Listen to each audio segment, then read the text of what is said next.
नमस्ते and welcome back to happy home making. रोज अपना घर को सेम एनर्जी के साथ मैनेज करना पॉसिबल तो है नहीं।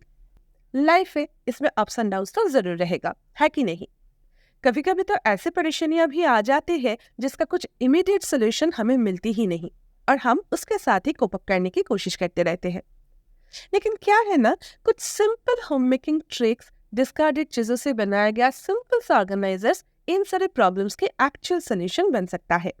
आप जरूर एग्री करेंगे कि अपना घर को रोज स्मूथली रन करवाने के लिए we have to choose functionality over aesthetics, right?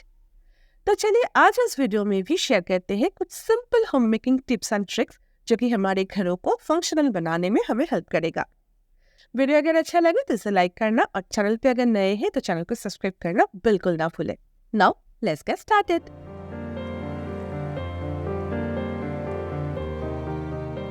Mirror के पास एक डस्टबिन का होना बहुत जरूरी है, क्योंकि हम जब मिरर के सामने खड़े होकर तैयार होते हैं तो काफी सारे वेस्ट भी क्रिएट करते हैं, है कि नहीं? तो उसे फेंकने के लिए और ड्रेसिंग एरिया को क्लीन रखने के लिए एक डस्टबिन का होना बहुत जरूरी है।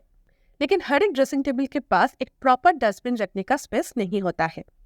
जैसे कि मेरा ड्रेसिंग यूनिट के आसपास प्रॉपर डस्टबिन रखने का कोई भी स्पेस नहीं है। इधर वार्डरोब और ड्रेसिंग यूनिट के बीच एक बहुत ही नैरो स्पेस है और उस साइड डोर है, तो उधर डस्टबिन रखने का सवाल ही नहीं है। तो इसका सोल्यूशन क्या है? देखिए, पेपर शॉपिंग बैग तो सबके पास होता है, तो पेपर शॉपिंग बैग को एज अ डस्टबिन यूज किया जा सकता है। हम जब मेकअप करते हैं तो वेट वेस्ट तो क्रिएट नहीं होता है, तो पेपर बैग में वेस्ट डालने में कोई प्रॉब्लम नहीं होना चाहिए। एक सेल्फ एडहेसिव हुक के हेल्प से पेपर बैग को ड्रेसिंग यूनिट के साथ हैंग कर दीजिए और इसमें आप इजीली आपका सारे मेकअप वेस्ट डाल सकते हैं। और इस तरह से एक simple zero cost DIY dustbin use करके आप इस तरह की space related problem easily overcome कर सकते हैं।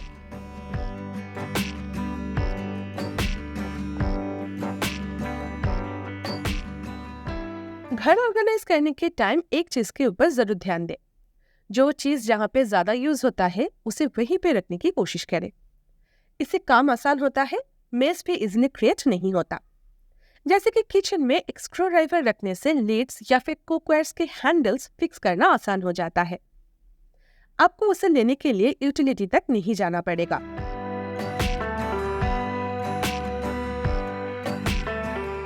किचन के साथ साथ घर के अदर्स जगह पर भी सीजर्स रखने की कोशिश करें। जैसे कि एक pair of scissor sewing kit के अंदर रखें, another pair of scissor bedroom में रखा करें। स्टडी डेस्क या फिर ऑफिस टेबल में भी सीजर्स अलग से रखा करें। इससे जरूरत के टाइम आपको आसानी से सीजर्स मिल जाएगी, पूरे घर में भटकना नहीं पड़ेगा। शू क्लीनिंग रिलेटेड सारे आइटम्स को शू कैबिनेट के अंदर ना रखकर कैबिनेट के ऊपर एक बास्केट में रखा करें। आपके हस्बैंड के लिए उसे मैनेज करना आसान हो जाएगा, आपको एक्स्ट्रा ध्यान नहीं देना पड़ेगा। कुकिंग के टाइम एक किचन नैपकिन जरूर हाथों के सामने रखा करें, ताकि कुकिंग करते करते अगर कुछ स्पिलेज हो भी जाए तो आप उसे देन एंड देयर क्लीन कर सके। इस तरीके से गैस स्टोव हमेशा क्लीन रहते हैं, नहीं तो बाद में उसे क्लीन करना टाइम कंज्यूमिंग हो जाता है। लेकिन हाँ, ये काम करते हुए अपना ध्यान जरूर रखिएगा।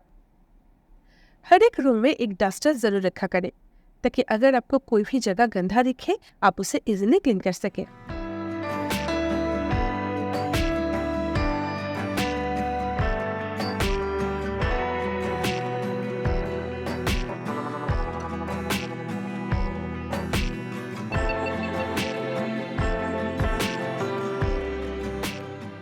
वर्क डेस्क या फिर स्टडी टेबल में एक डस्टर जरूर रखा करें, ताकि आपका बच्चा या फिर हस्बैंड खुद से ही उसे क्लीन कर सके। और इस तरह से थोड़ा सा वाइजली चीजें रखने से टाइम और मेहनत दोनों ही सेव किया जा सकता है।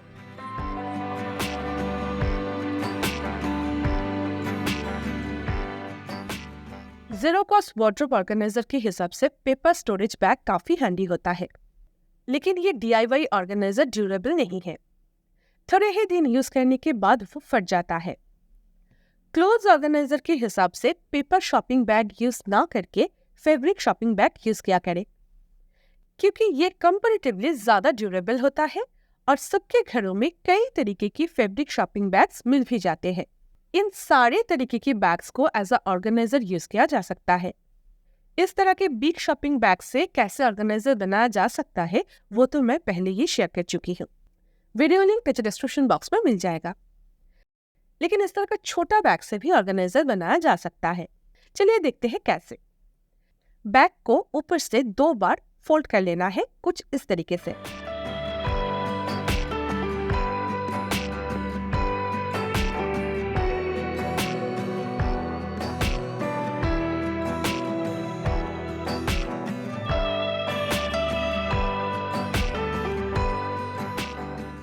नीचे से आपको 3 फिंगर गैप छोड़ देना है।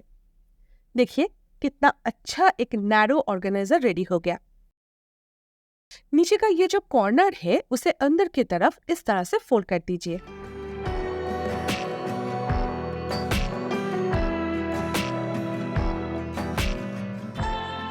आप चाहे तो इसे थोड़ा स्ट्रेंथ देने के लिए कार्डबोर्ड भी यूज कर सकते हैं, लेकिन ये टोटली ऑप्शनल है।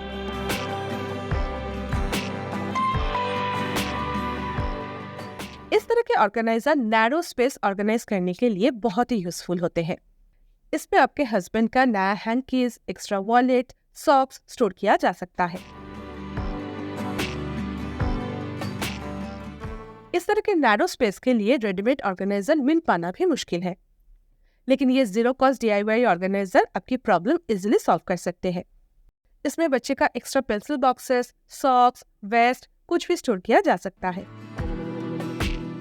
आप चाहे तो एंट्री वे के पास सारे सनग्लासेस ऑर्गेनाइज करने के लिए भी इसे यूज कर सकते हैं। इस तरह के शॉपिंग बैग्स घर में इजीली अवेलेबल भी होता है। ये ड्यूरेबल होने के साथ साथ यूजफुल भी है, और सबसे बड़ी बात है ये टोटली जीरो कॉस्ट ऑर्गेनाइजर है। तो हर तरफ से एक विन विन सिचुएशन है। ट्राई जरूर कीजिएगा।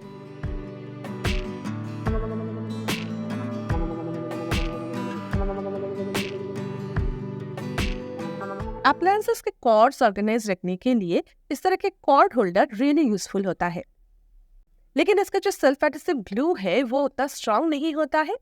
कुछ ही दिन यूज करने के बाद निकल कर आ जाता है। इस तरह के कॉर्ड ऑर्गेनाइजर को एक्स्ट्रा स्ट्रेंथ देने के लिए मैं सेलो टेप यूज कर लेती हूँ। ये कॉर्ड होल्डर नीचे से खुद के ग्लू के साथ तो अटैच रहता ही है, उसके साथ साथ ऊपर से भी सेलो टेप से अटैच रहता है, तो उसे थोड़ा एक्स्ट्रा स्ट्रेंथ मिल जाता है, जिसके लिए वो इजीली निकल कर नहीं आता है और उससे बेफिक्र होकर यूज किया जा सकता है।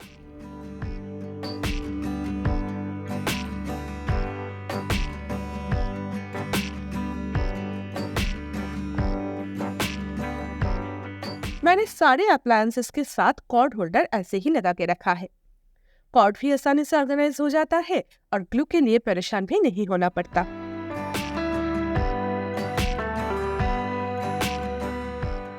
बच्चों के स्कूल में न्यू सेशन शुरू हो गया है। बागन का लास्ट सेशन के काफी सारे कॉपीज ऐसा है जिसमें बहुत सारे अनयूज्ड पेजेस रह गया है। मुझे इस तरह के कॉपीज फेंकने का मन नहीं होता। मैं इस तरह के कॉपीज को हमेशा यूज करती हूँ, लेकिन बागन पुराना कॉपीज यूज नहीं करना चाहते हैं, तो मैं थोड़ा सा चालाकी कर लेती हूँ। यूज किया हुआ पेजेस के साथ एक क्लियर पेज एक साथ पकड़कर सेलो टेप से अटैच कर लेती हूँ। इससे क्या होता है, बागन के लिए पुराना कॉपी से नया बन जाते हैं, उसे पता ही नहीं चलता और वो कोई टैंट्रम थ्रो भी नहीं करता है। आप भी चाहे तो इस तरह से पुराना कॉपीज को रीयूज कर सकते हैं। आप चाहे तो कॉपीज को कवर भी कर सकते हैं और घर पे बच्चों के लिए as a practice copy use कर सकते हैं। मैंने बागन का नेक्स्ट सेशन के लिए सारे प्रैक्टिस कॉपीज रेडी करके रखा है। सब्जेक्ट वाइज कॉपीज प्रैक्टिस के लिए यूज करेंगे तो एग्जाम के टाइम रिवीजन करना बच्चों के लिए आसान हो जाता है। और अगर आप कॉपीज को रीयूज नहीं करना चाहते हैं तो थोड़ा सा टाइम निकलकर कॉपीज को इस तरह से नया बना के डोनेट कर दीजिए, क्योंकि बहुत सारे बच्चे ऐसे भी हैं जिनको इतना सा भी नहीं मिलता है ना।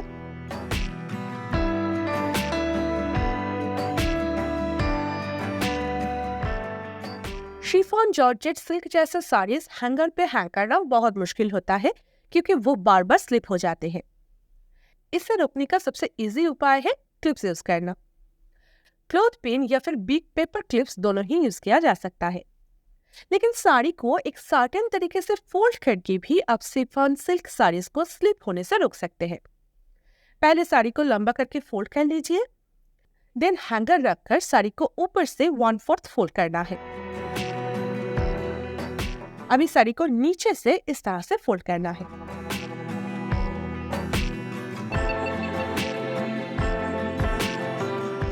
बस अभी आप क्लिप यूज करें या ना करें, आपकी साड़ी कभी भी स्लिप नहीं होगी।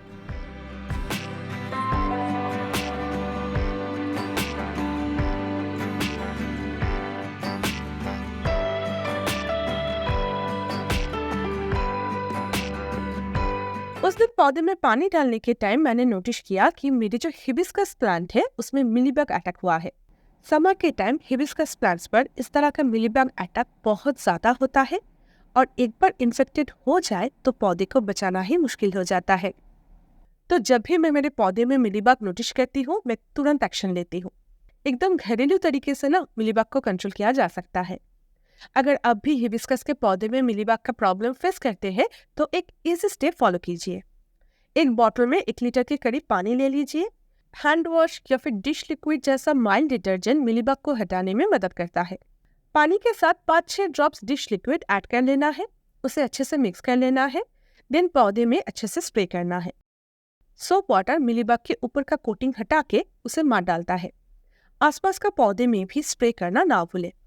अगर मिलीबग अटैक इनिशियल लेवल पर है तो सोप वाटर बहुत अच्छे से काम करता है, लेकिन अगर सीवियर अटैक हो गया है तो आपको पानी के साथ नीम ऑयल यूज करना पड़ेगा।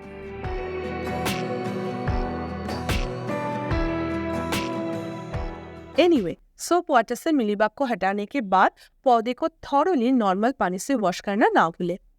मिलीबग हटाने का यह सबसे आसान घरेलू तरीका है, जरूर ट्राई कीजिएगा। तो आज के लिए बस इतना ही। वीडियो अगर अच्छा लगा है तो इसे लाइक करना और चैनल को सब्सक्राइब करना बिल्कुल ना भूलें। मैं अमृता से फिर मिलूंगा एक नए वीडियो के साथ next Sunday. Until then take care, lots of love from happy home making. Bye bye.